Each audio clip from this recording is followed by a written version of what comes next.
Hey everyone, excited to be back for this week's edition of Frequently Asked Questions for Commercial Real Estate. In today's video, what I thought I'd do is talk about a concept that's quite common in commercial real estate, and that is known as functional obsolescence. Now, you may be asking yourself, what exactly does that term mean? Well, what it is it's a reduction in a property's usefulness or desirability based on market standards and tastes. So, for example, in industrial real estate, one of the most common forms of functional obsolescence is the ceiling heights. Over time, especially if you're a logistics company and require a lot of space for storing materials or warehousing, the ceiling heights tend to be a lot higher, sometimes in excess of 25 feet. So if you own a space that has ceiling heights of 10 feet or 8 feet as a warehouse, that could be considered functional obsolescence. In a retail setting, it could be that the layout's really weird. There may be a counter in the middle of the space, which limits your ability to move through the space. That could be considered some functional obsolescence. And obviously in each different property type, you're going to have different reasons why the space may be less desirable or may not fit the tastes of the tenants that could potentially be occupying that space. So now that you understand what functional obsolescence is, there's actually two types of functional obsolescence. The first type is curable functional obsolescence. Now, as the name suggests, it suggests that you can cure the issue such that it becomes now more attractive to potential tenants. As my example, let's say in the retail setting, maybe the way that the space is configured is odd. Maybe they've compartmentalized different parts of the space. Maybe, like I said, there's a counter in the middle, which you don't necessarily need. In a curable functional obsolescence scenario, you could just remove that counter, maybe open up the space, and now it becomes a lot more functional for a retail tenant or maybe a grocer or some other type of tenant to occupy the space without you having to expend a significant amount of capital to do so. So that's an example of curable functional obsolescence.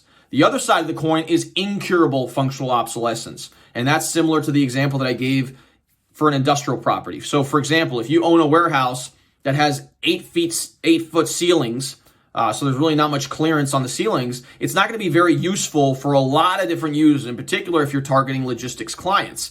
And the ability to raise the ceiling heights, that means you'd have to cut the warehouse and then lift up the ceilings and then somehow be able to put in maybe more metal or raise up with cinder blocks for the building. And that would be exorbitantly expensive. And in reality, it probably wouldn't even be worth it for you to do so. So that is something that would be considered incurable and would be not very attractive for tenants and potentially even investors. So before you dive in to either buying a property for your business use or targeting a property as an investor, you really have to ask yourself these questions as it pertains to functional obsolescence. As a business owner, what you need to do is make sure that it actually fits the needs for your business. Do you need a particular amount of bay doors? Are the ceiling heights going to be good for you if you're an industrial tenant? Maybe if you're a retailer that needs open space, is it open for you, or is it going to cost you a significant amount of money in order to make it functional for your use? That's one thing you have to consider. Along with that is, what is the cost to make it functional for your use? Is that an expenditure that you're willing to take on, or maybe it's just worth it to look at other opportunities that may be more functional for your particular use? As an investor, you really have to put yourself in the tenant's shoes. Would this space be attractive to me if I was a tenant that I'm trying to target?